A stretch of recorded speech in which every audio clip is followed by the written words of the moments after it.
নজর রাখবো পরবর্তী সংবাদে। শিখ দাঙ্গা, সেখানে এবার মামলায় দোষী সাব্যস্ত সজ্জন কুমার। আরো একবার জানিয়ে রাখবো, শিখ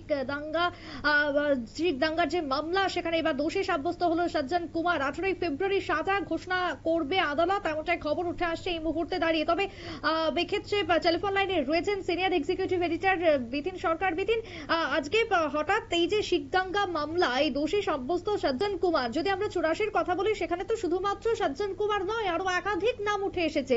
এত বছর পরে তাহলে এই মামলায় নতুন করে দোষী সাব্যস্ত সজ্জন কুমার, কেন তাহলে এত বছর চাপা থাকলো এই মামলা, কি বলবে?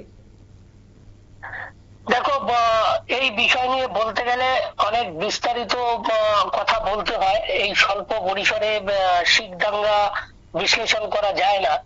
এটা এমনই একটি কলঙ্কজনক অধ্যায় ভারতের ইতিহাসে, যেটাকে সামান্য এই 5 মিনিটের সময়কালের মধ্যে এইটাকে ব্যক্ত করা যাবে। তবে এটুকু বলা যায় যে বলতে পারো এটা হচ্ছে কংগ্রেসের অবদান।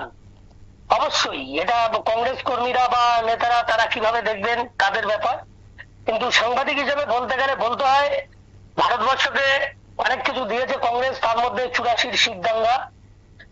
কেন কথা বলছি, তার কারণ আমরা প্রত্যেকেই জানি যে 1984 সালে তৎকালীন ভারতের প্রধানমন্ত্রী ইন্দিরা গান্ধী, তিনি তার দেহরক্ষীদের দ্বারা নিহত হয়েছিলেন এবং ঘটনাচক্রে তারা দুজনেই শিখ ছিলেন। তারা স্বর্ণ মন্দির, যেটাকে স্বর্ণ মন্দির বলা হয়, বা হরমিন সাহিব, সেই হরমিন্দর সাহিব যেখানে অপারেশন ব্লু স্টার চালানো হয়েছিল, তারই প্রতিবাদে গর্জে উঠেছিল শিখদের একটা অংশ।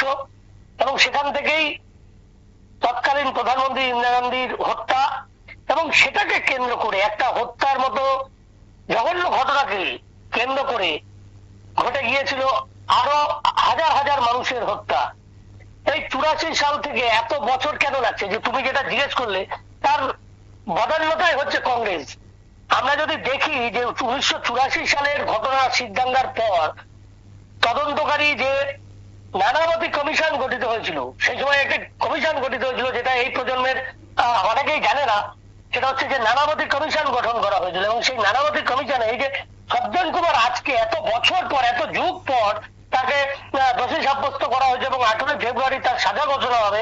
জানি না কি সাজা তার ঘোষণা হবে, কিন্তু এই এত দীর্ঘ সময়কালে বহু কংগ্রেস নেতা, বহু কংগ্রেস সাংসদ, বিধায়ক, দিল্লির বিভিন্ন অঞ্চলের বিধায়ক, নেতা, কেন্দ্রীয় মন্ত্রী, তারা কিন্তু অভিযুক্ত ছিলেন, এবং তারা আস্তে আস্তে আস্তে আস্তে কংগ্রেসের শাসনকালেই তাদের নাম সেই অভিযুক্তের তালিকা থেকে আস্তে আস্তে মুছে গিয়েছে।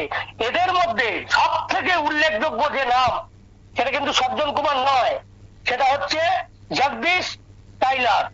এই জগদীশ টাইলার কে? জগদীশ টাইলারের আসল নাম হচ্ছে জগদীশ সিং কাপুর। তিনি নিজে একজন শিখ সম্প্রদায়ের সন্তান, কিন্তু এই শিখ নিধন যজ্ঞে অন্যতম অভিযুক্ত ছিল এই জগদীশ টাইলার। এবং এটা কিন্তু আবার বা বিভিন্ন সংবাদ মাধ্যমের কথা নয়, এই যে তদন্তকারী নানাবতী কমিশন, সেই রিপোর্টে বলা হয়েছিল যে সেই দিন দিল্লির ওই গুরুদুয়ারে 5,000 মানুষ জমায়েত হয়েছিল প্রার্থনায়, ধর্মীয় প্রার্থনা সভায়। সেখানে আক্রমণ চালিয়ে হাজার হাজার মানুষকে খুন করা হয়েছিল। রক্তে ভেসে গিয়েছিল দিল্লি এবং ভারতবর্ষের বিভিন্ন রাজপথ, গলিপথ। এবং এই সময় যে বলা হচ্ছে নানাবতী কমিশনের একদম গুরুত্বপূর্ণ, মন দিয়ে শুনবে, যে গুরুত্বপূর্ণ যে ভূমিকা, মানে রিপোর্টে বলা হচ্ছে যে আক্রমণ সংগঠিত করার ক্ষেত্রে কোড অ্যান্ড কোড খুব সম্ভবত জগদীশ টাইলারের হাত ছিল।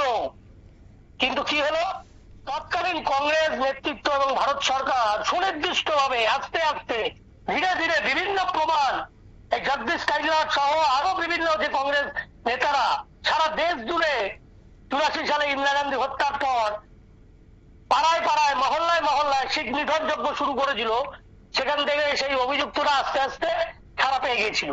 এই যে সজ্জন কুমার, এর কথা বলি এবার।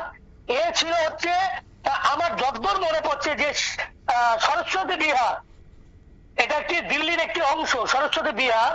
সেইখানে 1 নভেম্বরের ঘটনা। 1 নভেম্বর যশবন্ত সিং, এবং তার পুত্র তরুণদেব সিং, এই দুজনকে জঘন্যভাবে হত্যা করেছিল যারা, তাদের মধ্যে অন্যতম অভিযুক্ত ছিল এই সজ্জন কুমার। এবং তিনি সেই সময়, শুনলে আশ্চর্য হবেন, যে তিনি সেই সময় দিল্লির রাজনগরের সাংসদ ছিলেন, একজন সাংসদ। তিনি নেতৃত্ব দিচ্ছেন কি জঘন্যতম ঘটনা, হত্যাকাণ্ডের মতো ঘটনা।